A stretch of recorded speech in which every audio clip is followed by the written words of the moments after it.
오늘 이 시간 우리에게 주시는 하나님의 말씀은 마태복음 24장 37절에서 44절까지의 말씀입니다. 신약성경 첫 번째 책 42페이지입니다. 마태복음 24장 37절에서 44절까지 제가 한 절 여러분 한 절 교독하겠습니다. 노아의 때와 같이 인자의 임함도 그러하리라. 홍수전에 노아가 방주에 들어가던 날까지 사람들이 먹고 마시고 장가들고 시집가고 있습니다. 홍수가 나서 그들을 다 멸하기까지 깨닫지 못하였으니 인자의 임함도 이와 같으리라. 그때에 두 사람이 밭에 있으에 한 사람은 데려가고 한 사람은 버려둠을 당할 것이요 두 여자가 맷돌질을 하고 있음에 한 사람은 데려가고 한 사람은 버려둠을 당할 것이니라. 그러므로 깨어 있으라. 어느 날에 너희 주는 날는지 너희가 알지 못하니라. 너희도 아는 바니 만일 집주인이 도둑이 어느 시각에 올 줄을 알았더라면 깨어있어 그 집을 뚫지 못하게 하였으리라. 이러므로 너희도 준비하고 있으라. 생각하지 않은 때에 인자가 오리라. 아멘. 아멘. 오늘날 우리가 사는 시대를 가리켜서 불확실성의 시대라는 말을 합니다. 우리 개인의 인생도 한치 앞을 내다보기 어렵고, 또한 시대적으로 볼 때에 사회 현상이나 국가적으로 볼 때에도 앞으로의 미래가 어찌 될지 예측하기가 참 어려운 시대를 살고 있습니다. 어떤 사람은 미래를 낙관적으로 봅니다. AI를 비롯해서 과학의 첨단 장비들이 만들어지고 그로 인해서 앞으로 참 살기 좋은 시대, 아주 편안하고 편리하고 행복한 시대가 도래할 것이다, 이렇게 전망합니다. 그러나 또 한편으로 다른 사람들은 미래를 굉장히 어둡게 비관적으로 봅니다. 인간성이 상실되면서 가깝게 지냈던 가족이나 친한 친구나 이런 사람들 간에도 사랑과 정이 식어질 것이다. 그리고 사람 간의 갈등과 분쟁이 심화되고 또 국가 간의 전쟁도 예전과 다르게 아주 극심한 전쟁들이 발생하게 될 것이다, 이렇게 내다보기도 하는 것입니다. 여러분, 이렇게 참 다양한 견해들이 있고 우리가 앞을 예측하기가 참 어려운 시대인데, 그러나 분명한 확실한 사실 하나가 있습니다. 그것은 바로 예수님께서 재림하신다라고 하는 사실입니다. 성경에 약속된 대로 예수님은 역사의 마지막 날 이 땅에 다시 오실 것입니다. 이것은 엄연한, 아주 분명한 사실인 것입니다. 아멘. 오늘의 본문 말씀, 마태복음 24장 본문 말씀 포함된 24장 전체를 가리켜서 소계시록이라 이렇게 부르고 있습니다. 소계시록, 요한계시록을 축소했다는 뜻이죠. 여러분, 요한계시록은 어떤 말씀입니까? 사도 요한이 로마의 핍박을 받아서 반모섬이라고 하는 곳에 유배를 당했는데 그곳에서 하나님의 계시를 받아 기록한 말씀이죠. 사도 요한 당시의 사건들, 이런 사건에 대해서도 언급을 했고, 특별히 역사의 마지막 종말의 때 어떤 일들이 벌어질까, 이런 면에 대해서 하나님의 계시를 받아 상징적으로 표현한 말씀들이 요한계시록에 포함되어 있습니다. 그런데 마태복음 24장의 말씀도 보면 예수님께서 종말에 때 일어날 사건을 예언하신 것입니다. 가깝게는 예수님이 부활하시고 하늘로 승천하신 후에 약 40여 년이 지났을 때 이스라엘이 멸망하는 사건이 기록되어 있어요. 예수님 당시에도 이미 로마의 식민지로 있었지만은 행정적으로 식민 상태죠. 그리고 자체적으로는 어느 정도 자율권도 있었어요. 그러나 예수님 승천하시고 한 40여 년 지났을 때 AD 70년에 로마의 티투스라고 하는 장군, 영어로 타이터스, 한국어로는 디도 장군이 엄청난 군대를 이끌고 와서 예루살렘을 함락시켰습니다. 예수님이 예언하신 대로 예루살렘 성전이 다 파괴가 되었습니다. 돌 위에 돌 하나 남김없이 다 파괴되고 그저 성전의 한쪽 벽만 남아 있어서 지금도 이스라엘 사람들은 통곡의 벽이라 하나님이 언제 다시 회복시켜 주시겠나이까 울면서 기도하는 그저 자그마한 부분 하나 남고 다 무너져 버렸던 것입니다.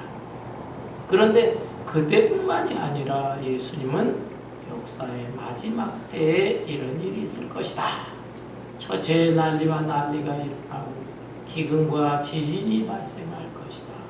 적그리스도와 거짓 선지자들이 나타나서 믿는 사람들까지 미혹을 하게 될 것이고 또 많은 사람들이 믿노라 하면서도 신앙을 배신하고 배교하는 현상이 벌어질 것이다.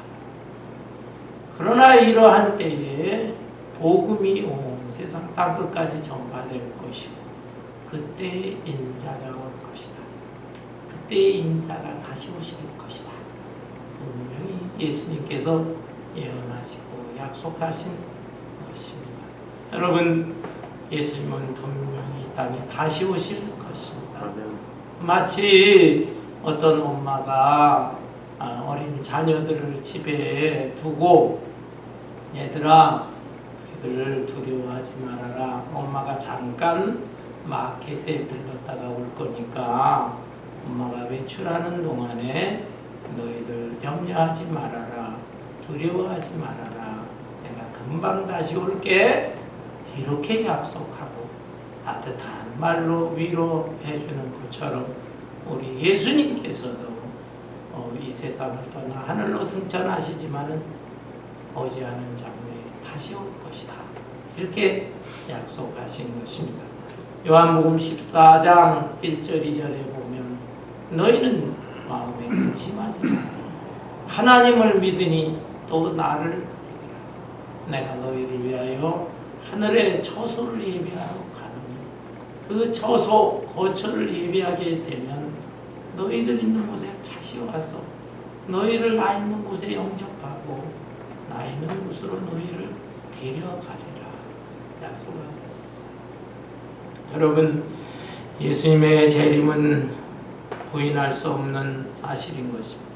오늘의 이 본문 말씀에 보면 예수님께서 이 땅에 다시 재림하실 때 일어날 현상에 대해서 말씀하셨는데 세 가지 비유로 표현을 하셨습니다. 첫째는 노아의 때와 같을 것이다. 본문 37절에 노아의 때와 같이 인자의 임함도 그러하리라. 홍수 전에 노아가 방주에 들어가던 날까지 사람들이 먹고 마시고 장가들고 시집가고 있으면서 홍수가 나서 그들을 다 멸하기까지 깨닫지 못하였으니 인자의 임함도 이와 같으리라. 노아의 때와 같을 것이다. 여러분, 노아의 때는 어떠한 때였습니까? 창세기에 보면 노아는 아담의 10대 후손이었습니다. 이미 노아의 때 인구가 엄청나게 많이 번창했어요.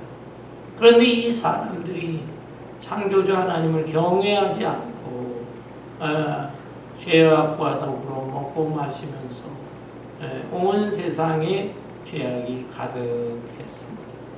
하나님께서는 한탄하셨다. 창세기 6장 6절에 이 땅 위에 인간을 만드신 것을 한탄하셨다. 오죽했으면 하나님이 이렇게까지 말씀하셨겠어요. 그런데 그 많은 사람들 중에서 특별히 노아라고 하는 사람은 신실하게 하나님을 섬겼어요. 그래서 하나님께서 이 노아를 통해서 그 당시 사람들에게 하나님의 메시지를 전하게 하셨습니다. 앞으로 머지않아 엄청난 비가 올 것이다. 홍수가 내릴 것이고 홍수로 심판을 받을 것이다. 너희는 회개하고 돌아오라.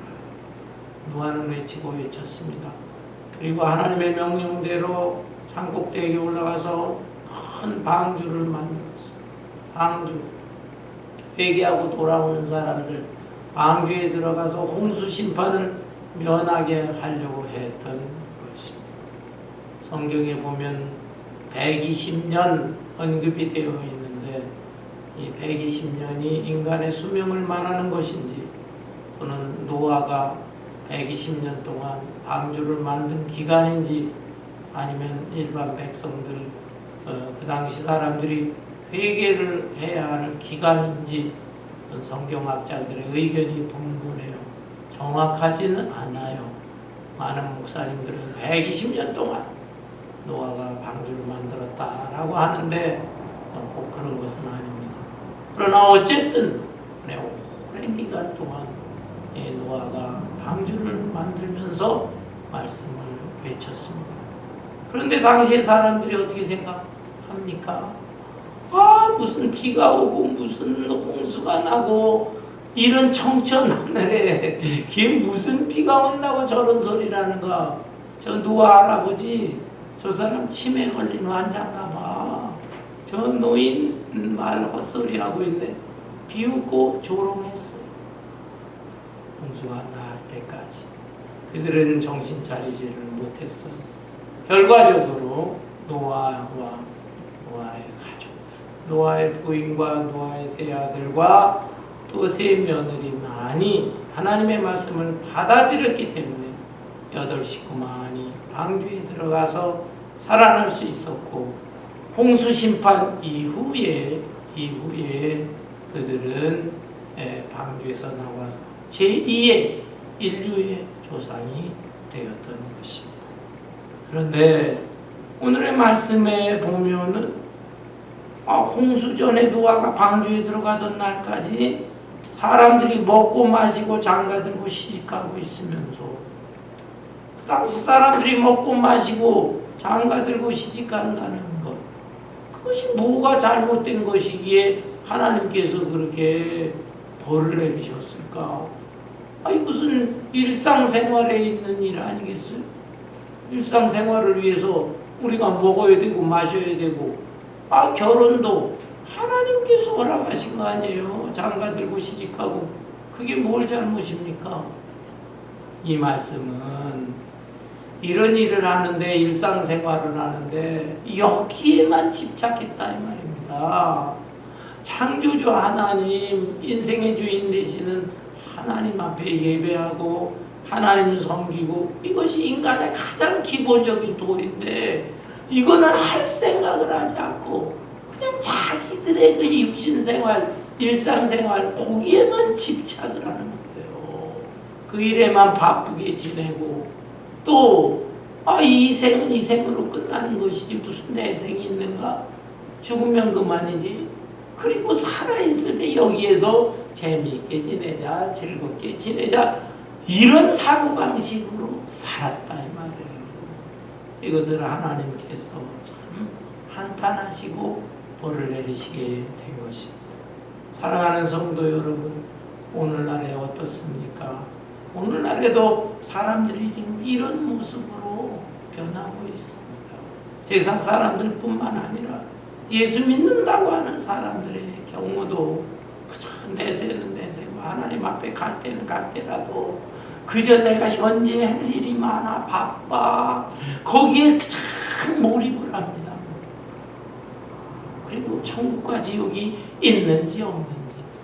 아니 도대체 신앙생활을 몇십 년 했는데도 마음속에 여전히 의심을 갖고 개똥밭에 굴러도 이승이 저승보다 낫지 하면서 그저 이 땅에서의 삶 여기에만 초점을 맞추면서 살아가려고 하고 있어요.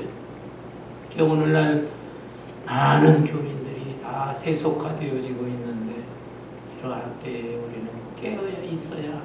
아멘. 영적으로 깨어 있어야 합니다. 아멘. 그리고 그 하나님의 심판 때 앞에 설 날, 주님이 재림하실 날, 그날을 생각하면서 준비하면서 살아야 될 것입니다. 아멘.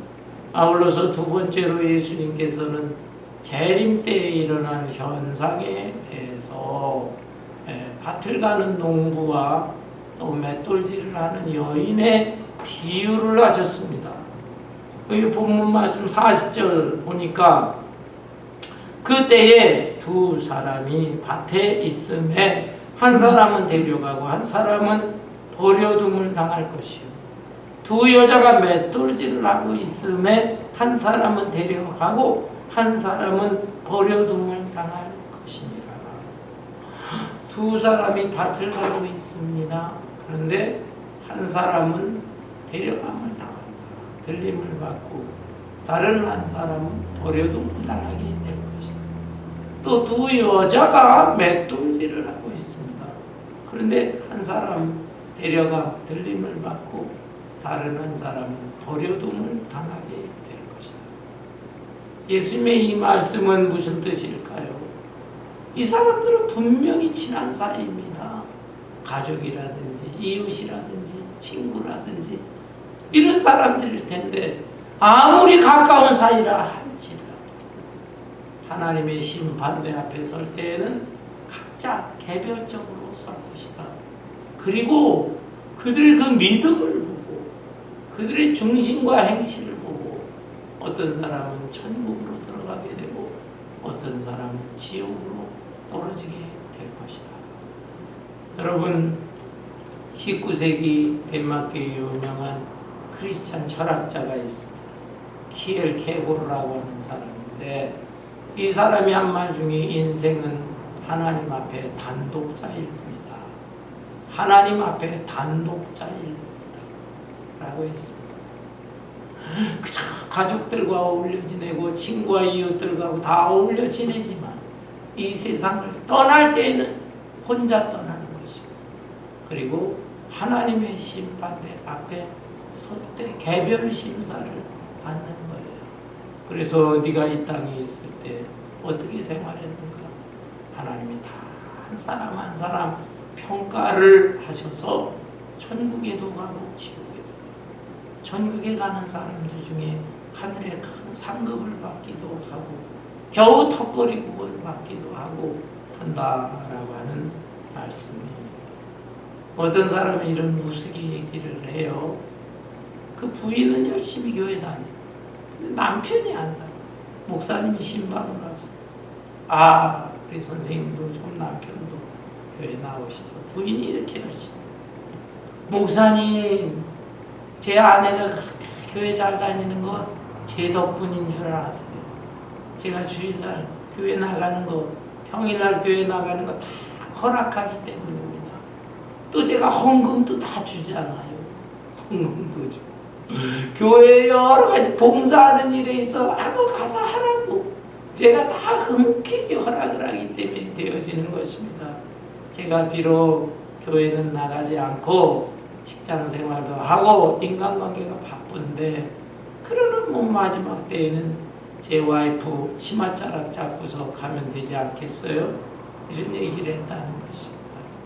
여러분 영적으로 그게 그렇게 되어지질 않아요. 또 어떤 젊은이들은 우리 부모가 우리 할아버지 할머니 대를 이어서 신앙이 얼마나 좋은데 내가 그 아주 신실한 신앙의 가문에서 태어났는데 내가 뭐 교회 안 다니고 뭐 그래도 다 덤으로 우리 조상들 우리 부모의 덕택으로 내가 천국에 갈 거야 안심하는 젊은이들도 있어요. 그렇지 않습니다. 개별적으로 심사를 받아서 한 사람은 들림을 받고 한 사람은 버려둠을 당하게 될 것이다. 이 점을 꼭 생각을 하면서 여러분, 나 혼자 있는 시간, 조용한 시간을 생각해보고 내 인생은 어디서 와서 어디로 가고 나는 지금 어떠한 상태에 있는가 라고 하는 것을 정직하게 자기 자신을 들여다보면서 깨어있으면서 그날을 준비할 수 있는 여러분들이 되시기를 바랍니다. 아울러서 세 번째로 예수님께서는 재림 때에 일어날 현상에 대해서 도둑의 비유를 하셨어요. 도둑. 네, 여기 본문 말씀해 볼까요? 43절에 너희도 아는 바니 만일 집주인이 도둑이 오는 시각에 올 줄을 알았더라면 깨어있어 그 집을 뚫지 못하게 하였으리라. 이러므로 너희도 준비하고 있으라.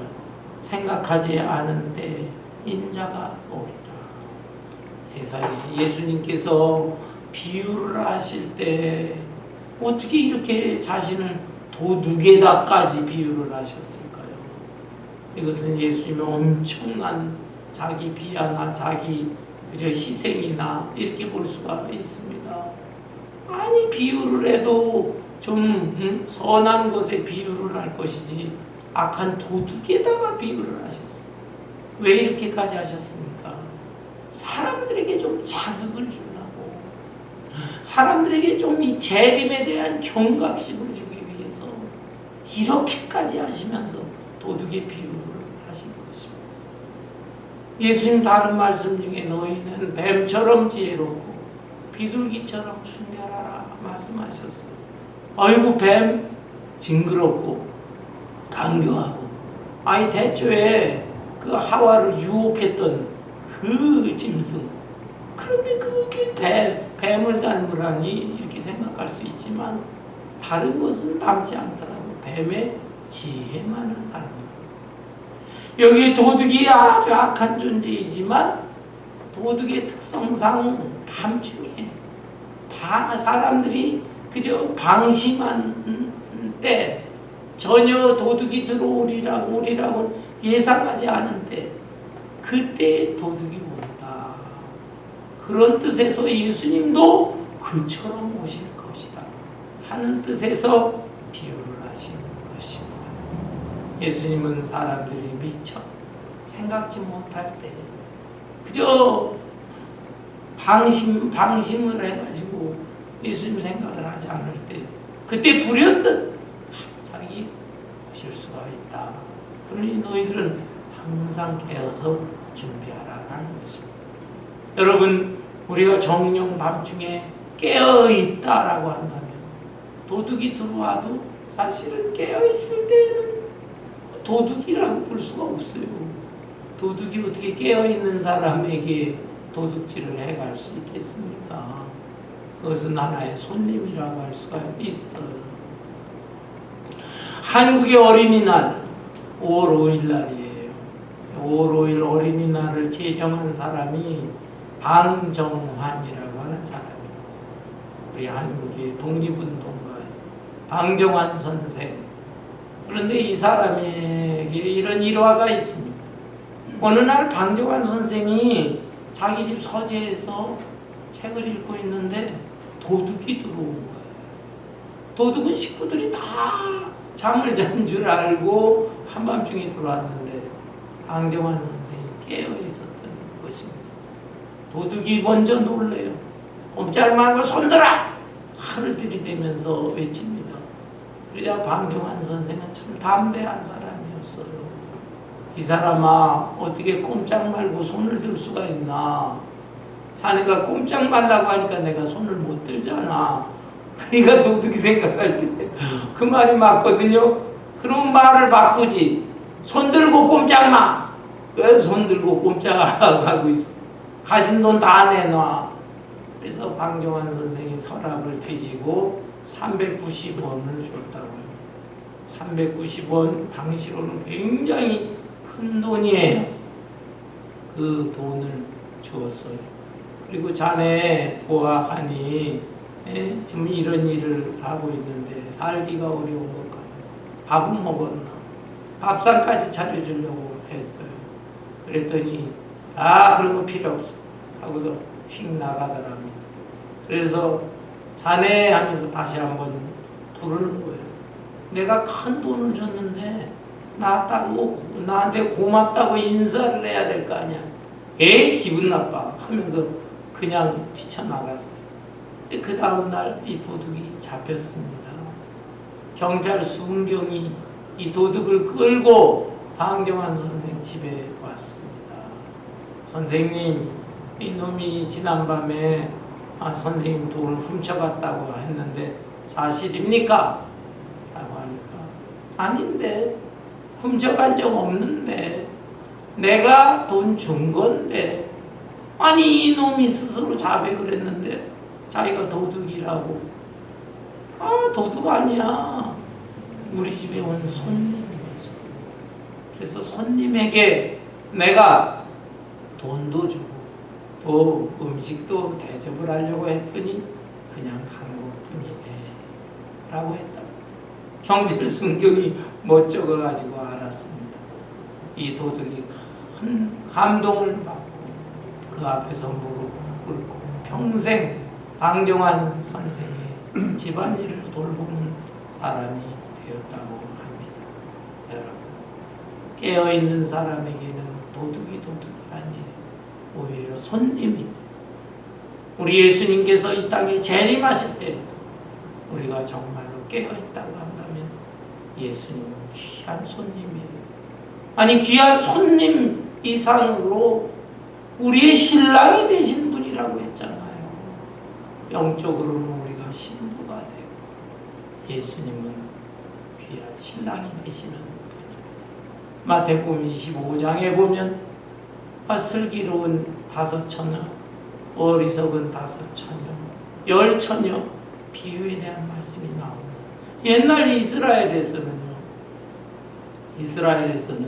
결혼식을 할 때 남자가 그 신부 집에 와서 거기에서 신부 집에서 잔치를 벌인 후에 신부를 데리고 가는 풍습이 있었습니다. 그 결혼식 당일날 신랑이 오게 되는 신부 집에 있는 여종들이 준비를 하잖아요. 그런데 그날따라 좀 신랑이 지체돼서 늦어지니까 10처녀가 다 꾸벅꾸벅 졸았어요. 육신적으로 피곤하니까 꾸벅꾸벅 졸 수밖에 없죠. 그런데 5명의 처녀는 기름 등잔, 그 등잔불에 기름을 다 담아두고 준비를 하고 있었고, 어리석은 여종들은 기름 준비를 하지 않았어요. 신랑이 다 들이닥치니까 그때도 불을 밝히고 안내를 하려고 그러는데 어리석은 여자들은 기름이 없잖아요. 기름을 좀 구워달라. 슬기로운 저녁 어떻게 구워주겠어요. 다른 데 가서 얻어오려고 그러니까 시간이 안 되죠. 그래서 5처녀는 혼인잔치에 들어가지를 못하고 슬기로운 5처녀만 들어가게 되었다라는 것입니다.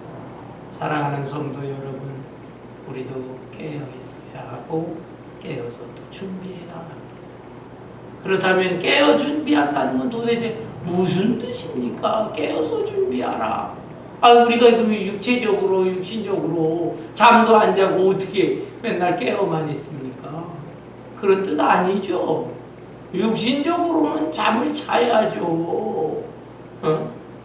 피곤한데 잠자고 또 잠을 충분히 자야 일도 해야 될 거 아니겠습니까? 여기서 깨어있으라라고 하는 것은 영적으로 깨어있으라라는 뜻이잖아요. 영적으로 깨어있다고 하는 것은 하나님의 말씀을 사모한다는 뜻입니다. 하나님의 말씀을 사모하면서 그 말씀에 담겨져 있는 뜻을 잘 깨달으면서 깨달은 말씀을 생활의 현장 속에서 실천하면서 사는 것입니다. 이 세상 사람들이 가지고 있는 사고방식, 세상 풍조에 휩쓸려가지고 그냥 사는 게 아니라, 그냥 이름만 크리스찬 그게 아니라 하나님의 말씀을 항상 사모하고 그걸 염두에 두고 마음속에 간직하고 그 말씀을 생각하면서 하나씩 둘씩 실천하면서 사는 사람, 그런 사람이 깨어있는 사람. 또한 깨어있다고 하는 것은 기도한다는 것입니다. 깨어서 기도하라. 베드로전서 4장 7절에 마지막 때가 가까웠으니 너희는 정신을 차리고 깨어서 기도하라. 기도해야 됩니다. 눈에 보이지 않는 하나님이지만 영안을 밝혀서 하늘 천상 세계에 있는 그 보좌에 앉으신 우리 하나님을 바라보면서 기도할 수 있는 사람. 그래서 하나님과 친밀한 교제를 나눌 때 그 마음이 영적으로 아주 비밀한 기쁨을 간직하면서 살아가는 것이 깨어있는 사람. 그리고 또한 깨어있다고 하는 뜻은 그것은 충성된 봉사를 하는 사람이에요. 오늘의 본문 말씀 바로 뒤에 보면 예수님께서 충성되고 지혜로운 종에 관해 말씀을 하셨습니다. 어떤 주인이 먼 곳으로 여행을 하게 될 때 집안에 있는 충성되고 지혜로운 종에게 살림을 맡겼습니다. 네가 다른 종들도 잘 보살피고 가정일을 맡아서 해라. 이 충성되고 지혜로운 종은 머리를 써가면서 그리고 최선을 다해서 일을 했습니다. 주인이 돌아왔을 때 너무나 잘했어요. 그래서 너는 복 받는 종이다. 다른 일까지 다 이 종에게 맡겨주고 칭찬을 했다고 했어요. 반면에 악한 종이 있는데 이 악한 종은 주인이 먼 곳에 갔으니 뭐 언제 나올까? 늦게 올 거예요. 더디 올 거예요.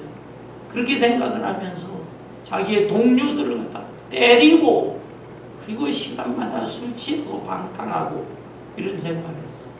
주인이 돌아왔을 때 어떻게 하겠습니까? 이 악한 종 매질을 하고 벌을 내리고 집안에서 쫓아냈다라고 하는 말씀이에요. 곧 이 말씀이 지금 이 재림과 연결되어 있는 이 말씀을 볼 때 깨어있다고 하는 것은 우리가 충성된 종이 되어야 하나님께서 주신 은사가 있어요. 사람마다 주신 은사와 재능이 있는데 그것을 썩이지 말고 하나님의 영광을 위해 거룩한 하나님 나라를 위해서 최선을 다해서 충성봉사하는 것, 그것이 바로 깨어있는 것이. 모든 사람은 깨어있으라 주님 재림하신다 라고 하니까 산속에 들어가가지고 하늘만 쳐다보고 교회사에 그런 사람이 나온다니까요. 주님 오실 텐데 일은 뭐해? 데살로니가 전서에도 그런 내용이 나와요. 주님 재림 금방 하실 텐데 일은 해서 뭐해? 라고 생각을 하면서 오히려 교인들, 잘 사는 교인들 집에 가서 신세를 지면서 그렇게 지내려고 하고 있어. 잘못된 것입니다. 교회사에 보면 어떤 사람은 흰옷을 싹 입고 그리고 주님 재림하시면 자기가 흰옷 입은 사람으로 들림을 받을 줄 알고 그렇게 생각한 사람들이 있었어요. 어리석은 사람이다. 우리는 평소처럼 살 때 그러나 하나님 나라를 위해서 거룩한 교회를 위해서 충성봉사를 할 줄 알아야 되는 것입니다. 사랑하는 성도 여러분, 우리 종말에는 개인적인 종말도 있고 나라의 종말도 있어요. 국가의 종말. 그리고 인류의 종말이 있습니다. 학생들이 시험을 치잖아요. 시험을 치면은 반드시 채점을 해서 채점된 성적이 통지표가 날아오는 날이 있습니다. 대학 입시 시험을 치게 되면 시험을 치고 나서 반드시 채점이 끝나고 어떤 학생은 대학교에 합격, 어떤 사람은 불합격, 통지를 받을 날이 있습니다. 우리 개인의 인생도 이 땅에서 한평생 살다 갑니다. 100년 살기도 어려운 시대. 여러분 벌써 몇십 년 살아오셨습니다. 주님 앞에 설날이 다가오고 있습니다. 나라의 종말도 있습니다. 역사를 보면 얼마나 많은 나라들이 생겨났다 없어지고 또 나타났다 사라지고 아무리 강대국이라고 해도 영원할 수가 없습니다. 국가도 종말이 있습니다. 그리고 인류의 종말도 있는 것입니다. 우리가 사는 생애 동안 주님이 재림하지 않으시면 내가 죽어서 개인의 종말을 맞아서 주님을 만나게 될 것이고, 그리고 내가 살아있을 때 주님이 재림하시면 그때에도 다른 죽었던 사람들이 살아나 그때 주님 앞에서 심판을 받게 될 것입니다. 어느 경우인데도 간에 주님 앞에 설 때 부끄러움 없이 주님으로부터 인정받고 칭찬을 받을 수 있는 저와 여러분이 되어야 하겠습니다. 깨어있으라, 준비하라. 지금은 노아의 때와 같지 않을까? 노아의 때와 같을 것이다.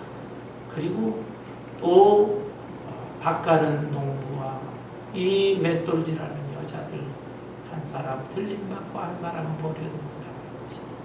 나는 과연 들림을 받고 데려감을 당할 수 있을까? 그리고 주님은 도적같이 오신다. 여러분 결코 해이해지거나 방심하지 마십시오. 깨어있으면서 하나님의 말씀 사모하고 기도에 힘쓰면서 맡은 사명에 충성을 다할 수 있도록 저와 여러분 되시기를 주님의 이름으로 축원합니다. 찬송 100